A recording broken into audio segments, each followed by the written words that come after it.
असं वाटण जर करून ठेवलं ना, काही गडबडीत उशीर झाला उठायला तरी पटकन भाजी टाकता येते.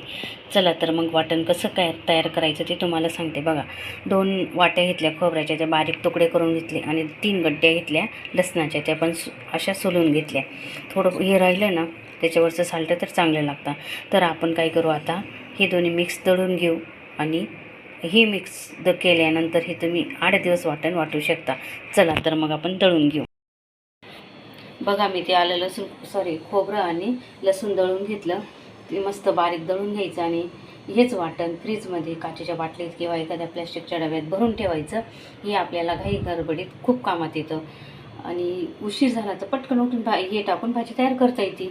मग कशी वाटली आयडिया? माझ्या चॅनलला सबस्क्राईब आणि लाईक करायला विसरू नका.